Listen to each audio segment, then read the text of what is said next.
Mobile water. Mobile water. Unique in every way. Citi Prime News at 12 midday. Update you on all the running stories and connect you to the newsmakers. Citi News.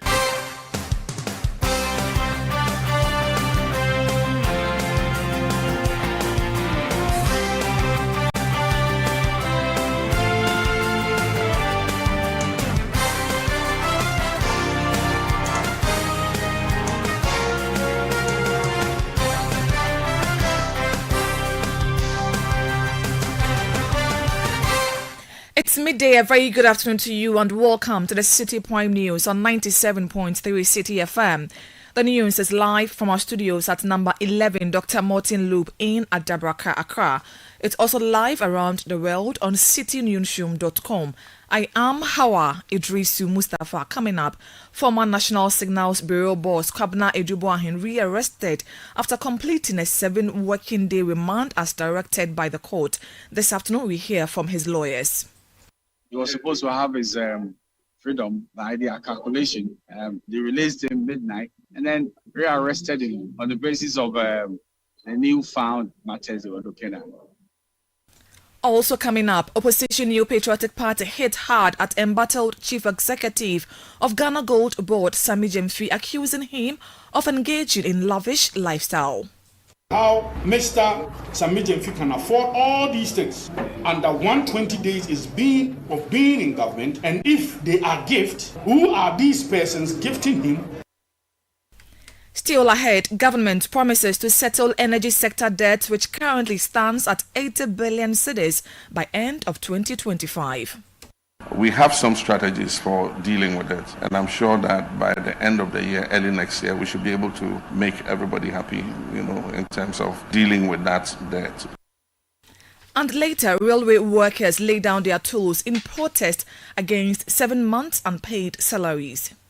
Unless we had investors to take up this company, if not, almost every day, railway sinks.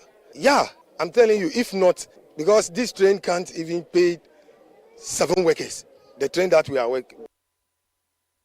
All that and more on Citi Prime News, which is live across the 16 regions of the country. Western region, we are live on Ajunpa FM 100.7 in Takwa, Beach FM 105.5 and Premier FM 100.5 both in Takrade.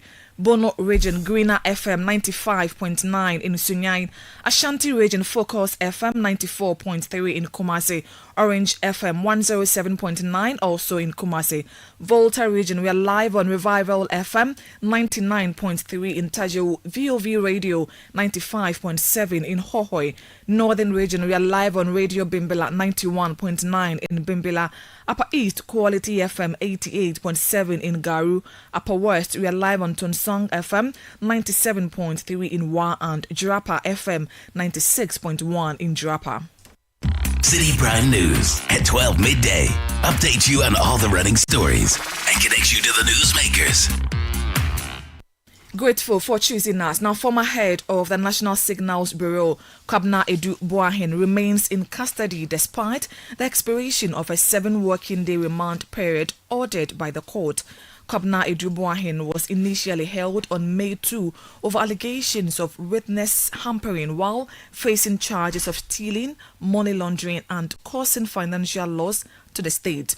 During proceedings today, his lawyer Samuel Atachia told the court his client had been rearrested on a separate matter reportedly linked to a network connection issue at the Ghana Water Limited, which is currently under investigations by the Attorney General. At the last sitting, the judge ordered that he should have his freedom yesterday. And they said they have another matter that they are investigating concerning him. So when he was supposed to have his freedom by their calculation, they released him midnight and then rearrested him on the basis of the newfound matters they were looking at. But the question is, in the period in which he had the freedom, why didn't they deal with the matter?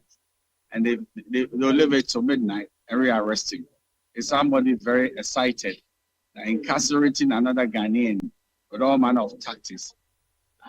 will aid justice. And that is unfortunate. It's gone back to your point, and I'm going there now for me to come to terms with what is the new matter, what is the new issue. You see, because he's been there all this while, and if there were serious matters of consequence, and he's on bail, huge bail, 80 million Ghana cedis bail, he's living nowhere. Adubuahin's name and that of Angela, they are all over the nation, our borders and our airports. They are going nowhere. So I believe that we should come clean that this is not a personal vendetta. This is a man that you believe you have some criminal case against, and give him space to defend himself. Samuel Atachia is lawyer for former National Signals Bureau boss Kabna Edu Boahin. Now, in the ongoing case involving the alleged diversion of 49.1 million cedis, the trial judge has adjourned proceedings to May 26 for a case management conference. The state has submitted all witness statements and is expected to make disclosures to the defense by May 20 in line with procedural requirement. Now, the New Patriotic Party NPP has criticized the acting chief executive of the Ghana Gold Board, Sammy Gyamfi, for what it describes as an extravagant and ostentatious lifestyle.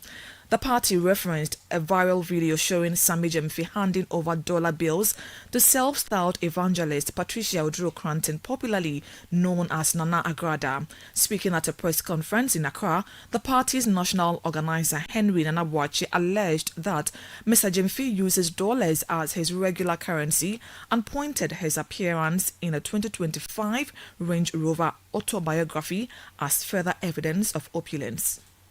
Not only was Mr. Sammy Gyamfi giving out United States dollars without restraint, but Mr. Gyamfi also engaged in patent opulence on ostentation of just after 120 days in government. On the day in question, Mr. Gyamfi was being driven in a 2025 full spec Range Rover autobiography valued at $350,000. Fresh Range Rover autobiography, fresh tear rubber, fully spec autobiography, Range Rover 2025 model, $350,000. The question that should engage the minds of well-meaning Ghanaians and how Mr. Sammy Gyamfi can afford all these things under 120 days of being in government, and if they are gift, who are these persons gifting him, and what relationship do they have? Henry Nanabuachi further raised concerns about what he believes are extravagant conditions of service for Sammy Gyamfi as chief executive of Ghana Gold Board. Personal accident and life insurance cover valued at 5 times the CEO's annual salary. The annual salary is what? 1.5 million. It is palpable, unethical, and a complete betrayal of the public trust for Mr. Sammy Gyamfi to receive all these benefits on the back of helping maintaining a steady currency, yet fail to have any iota of confidence in the Ghana cedi to the extent of using United States dollars as his currency of daily use. Ladies and gentlemen, it may have escaped many observers of this unfortunate incident, but not only, and this is an important aspect. Henry Nanabuachi is national organizer of the opposition New Patriotic Party. Meanwhile, the Member of Parliament for Lambushi, Professor Titus Bayu, has dismissed calls for the suspension of Sammy Gyamfi, describing them as baseless. Speaking in defense of the Gold Board CEO on Channel 1 TV's Breakfast Daily, Professor Bayu said although Sammy Gyamfi acted out of indiscretion, there was no breach of the code of conduct. The gentleman has apologized. Indeed. He has called this an act of indiscretion.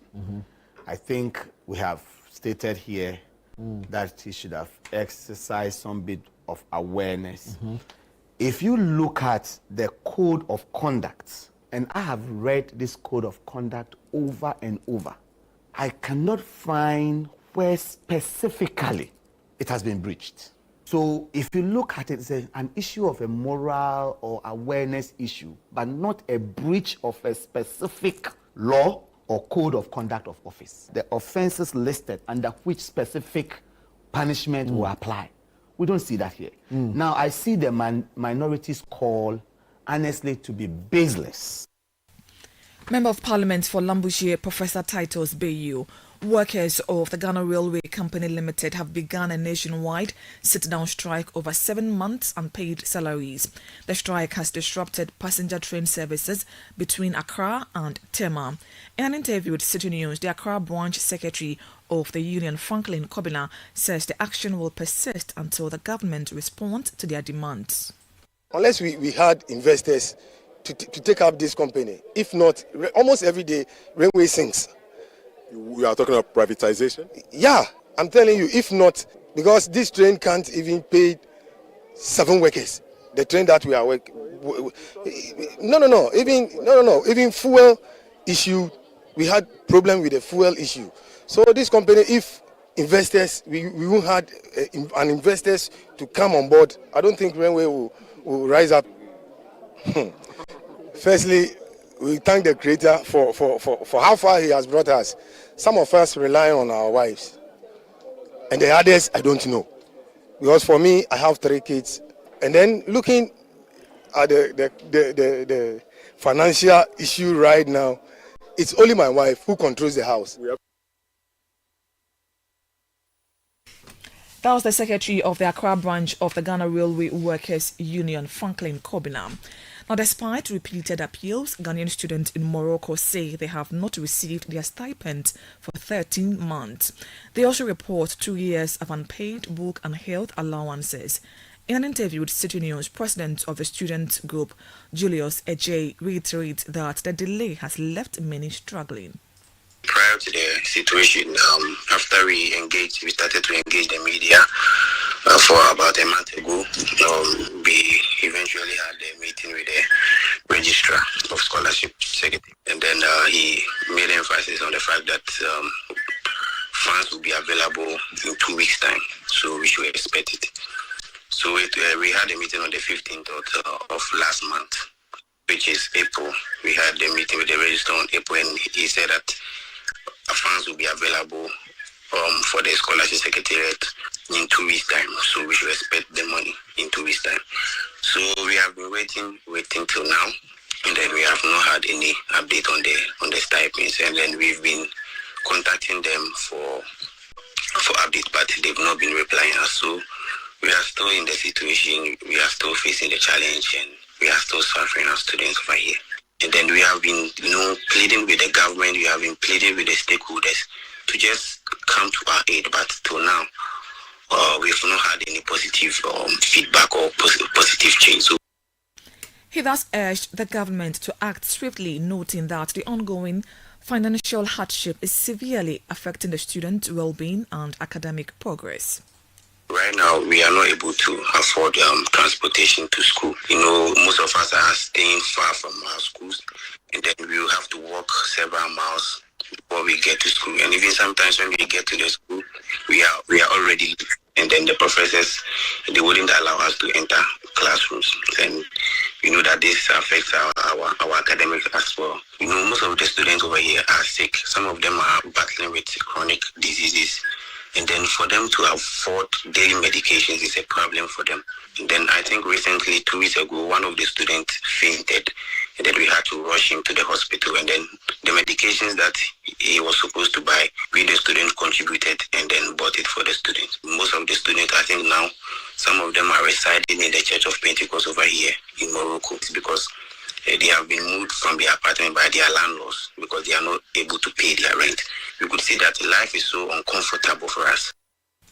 Julius Ejay is president of the Ghana students studying in Morocco. This is still the Citi Prime News on 97.3 Citi FM stories we've been bringing you this hour. Former National Signals Bureau boss Kabna Edu Boahin rearrested after completing a 7-working day remand as directed by the court Also, opposition New Patriotic Party hit hard at embattled Chief Executive of Ghana Gold Board, Sami Gyamfi, accusing him of engaging in lavish lifestyle.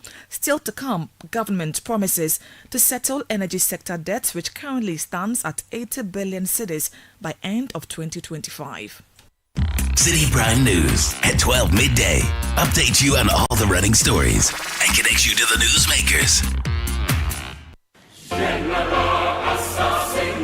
Calling all farmers, agribusinesses, and innovators, this is your chance to shine. Channel 1 TV invites you to exhibit at AgriFair 2025, one of Ghana's largest agriculture exhibitions. From Friday 20th to Sunday the 22nd of June, the A4 Sutherland Children's Park in Accra will come alive with the very best from Ghana's agribusiness sector. Are you a farmer with fresh produce of any kind? Be it crops, livestock or poultry, fisheries or aquaculture, or you're a supplier of agro inputs and processing machinery? This is your platform to connect with the world. AgriFair 2025 is more than an exhibition. Showcase your fresh produce, share your expertise and experience, and grow your business. So, to all farmers with fresh produce, livestock or poultry, fisheries or aquaculture products, come, sell, network, and expand your business. AgriFair 2025, where culture meets innovation. Register now to secure your spot. Call us on 0205 973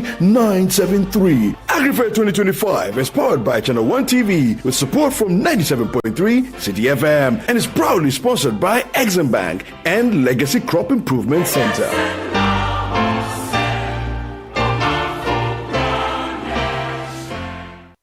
Citi Prime News at 12 midday. Update you on all the running stories and connects you to the newsmakers. You're welcome back. Now, the government says it is taking urgent steps to address the growing debt in the energy sector, which currently stands at 80 billion cedis. Speaking at the Africa CEO Summit in Abidjan, President Mahama assured that significant payment will be made by the end of this year or early next year. He noted that the government is in active talks with stakeholders, including independent power producers, to clear arrears and maintain a stable energy supply. The energy sector has been number one in terms of priority on my, to be divine about it, my second coming. And so it's been a good second coming, I'd say. Well, Jesus is coming too, so. That's true.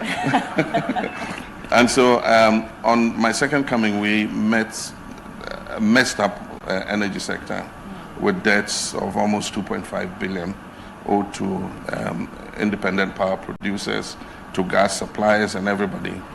And so what the previous government started it, but we're continuing it. They've been trying to renegotiate the debt and then see how we can ring fence it. We have some strategies for dealing with it. And I'm sure that by the end of the year, early next year, we should be able to make everybody happy, in terms of, dealing with that debt. We need to clean the slate, but in cleaning that slate, we must look at the whole value chain, because a lot of the problem is coming from downstream, the distribution end, because of the state-owned utility. President Mahama also stated that his government is focused on achieving macroeconomic stability with recent improvements such as the Citi gaining stability against the US dollar. He added that these efforts are aimed at building investor confidence and creating a more stable economic environment. We've had to do a reset. We call it a reset because there's a lot we had to correct that hadn't gone well over the last 8 years. And so we had to present a budget that was quite austere, cut government financing, put in place mechanisms to increase revenue. Of course, still the focus is on the macroeconomy, trying to stabilize the situation, build confidence, bring back investments. And I think that we're on the right track. I'm cautiously optimistic, and it doesn't keep me awake at night yet. But I think we're on the right path, and one just needs to keep his hands on the steer to make sure that we keep the course. President Mahama over there now still at the presidency. The president says his government is giving the necessary attention to the contract between the Youth Employment Agency and Zoomlion Ghana Limited. This follows a petition from investigative journalist Manasseh Azuri Awini urging the termination of the contract over concerns of corruption and lack of value for money. Through his secretary, Dr. Callistus Mahama, the president acknowledged receipt of the petition and assured that the outcome will be communicated in due course. Away from that, former director of the Ghana School of Law, Kweku Ansa Asare, is calling for the immediate swearing in of the acting Chief Justice, Justice Bafo Boni, as the acting president of Ghana. This follows concerns by the minority in parliament about a power vacuum due to the simultaneous absence of the president, vice president, and the speaker of parliament without formally swearing in an acting president. In an interview with Citi News, Kweku Ansa Asare said such procedures must be followed to uphold the constitution. In order of precedence, the acting Chief Justice should be sworn in immediately as the acting president. Otherwise, we have a vacuum, and unlike which will fill the space. Ours is not like that. So the Constitution says the president, the vice, the speaker, the Chief Justice, whoever is occupy the office of the Chief Justice must be sworn in. Justice is absent, there is chairman of the Council of State should be sworn in. Kweku Ansa Asare is a former director of the Ghana School of Law. The Chamber for Local Governance, Chalok, has accused regional ministers of overstepping their mandate in the confirmation of metropolitan, municipal and district chief executives.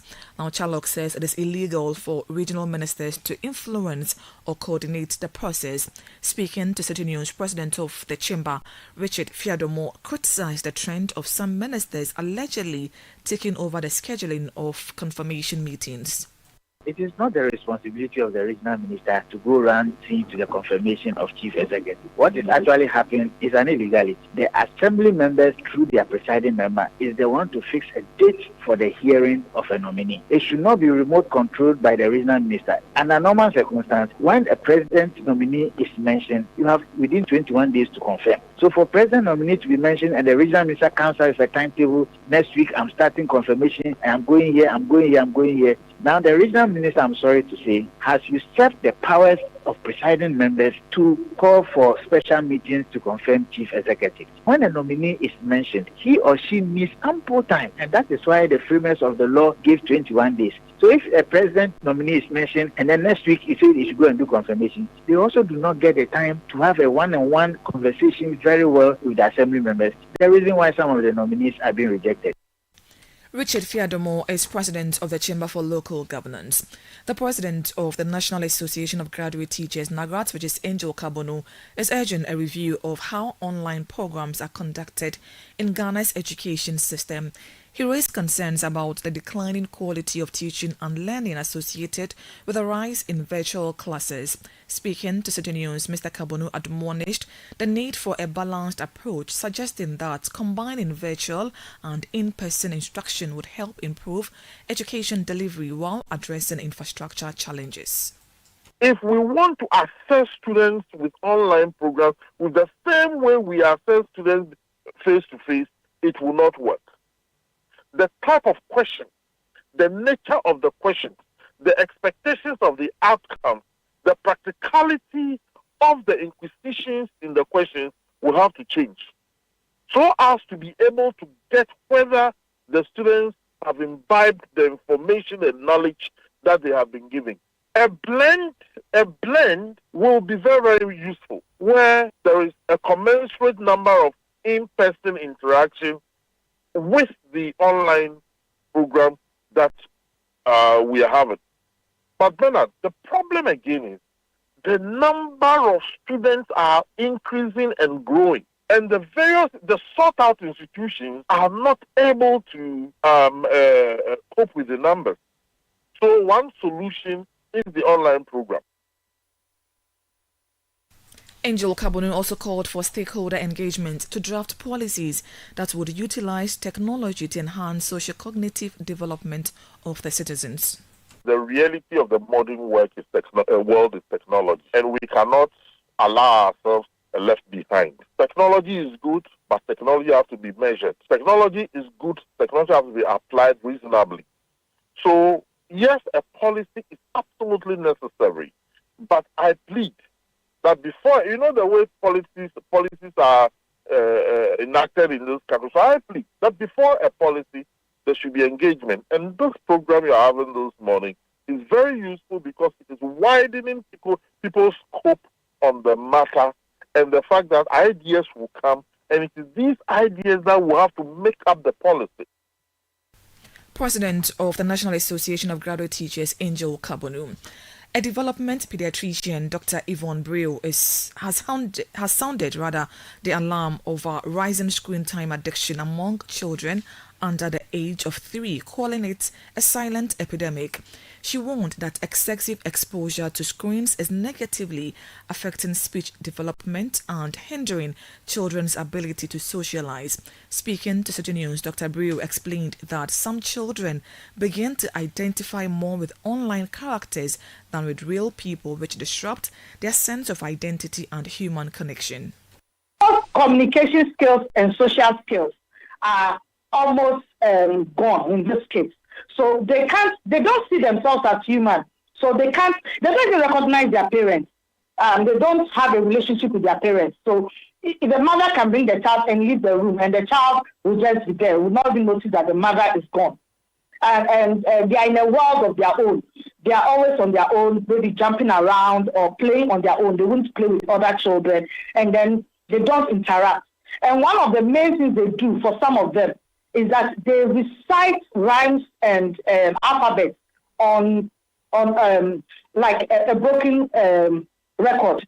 They'll just be going, the bars on the wheels on the bus go round and round, and they'll just sing it over and over and over again. You see, and then they just A, B, C, D. They will just be reciting them. I mean, without context, without any, they are just talking. Dr. Brew assures that therapy is available to help reverse the damaging impact of screen time on kids when detected early. The good schools are moving away from using the screen as the main way to teach. We need our children to interact with human beings, to learn how to socialize, and to learn how to fight fairly. How would you learn to fight if you don't meet human beings and know how people react? And, we need that so that we can grow and children can grow, in a society where they interact with other human beings. If not, in a few years, we'll have the challenge that is happening in some other countries, where children cannot tolerate the noise around them, and they are picking guns and killing anybody who makes noise around them. You see, children need to have a normal life. Parents, take your children to the market. That has been our number one way of therapy. Take your children to market. Let your child walk around and feel how the Ghanaian vibe. Take your children to the festival, to the Citi FM. I forgot the name of it. Back to your village food festival. Yes. Take your children to these activities. These are the activities we promote in clinic. That was a development pediatrician, Dr. Yvonne Brew. The Ministry of Roads and Highways is set to begin a nationwide sensitization campaign as it prepares for the construction of the Abidjan-Accra-Lagos Highway, which will be transformed into a 6-lane dual carriageway. This announcement was made at the launch of the project, which forms part of a broader public engagement strategy being spearheaded by the Economic Community of West African States. The construction is scheduled to begin in 2027, with the project estimated to cost around $15 billion. Addressing journalists, Roads and Highways Minister Kwame Agboja-Gabons assured that persons who may be affected by the project will be duly compensated. This project would have a positive economic impact. It will also have to necessarily deprive some other people of their property today. But the laws of our country allows government to take those properties but adequately compensate the owners for that. But my brothers and sisters, we've noticed also that in our country that some people basically take advantage of this situation. So for instance, people get to know that part of the alignment goes through a certain community, which as of the time the consultants were carrying out their studies, there wasn't anything there. But just because they went through that community and people asked them, what are you trying to do? and they say we want to build a road. In 6 months' time, you see foundations springing up everywhere. And then the people, we had a situation where I have letters in my office, people writing me, asking me, should I continue to build my house? Because they came to tell us that a road will be passing here. And sometimes when the legitimate valuation authorities come up with what people are entitled to for being deprived of their properties, some people basically reject the valuation and resort to very lengthy legal processes. These processes basically impede the process of the project and deprive all of us. Government will never take anybody's property forcefully and deny you the adequate compensation. That was the Roads and Highways Minister Governs Kwame Agboja. And that's it for today's edition of the City Prime News, which has been live from our studios in Adabraka in Accra. Please log on to citynewsroom.com for more stories. I am Hawa Idrisu Mustafa. Have a great afternoon. City News. We speak first. Reach our hotline on 0302 224959.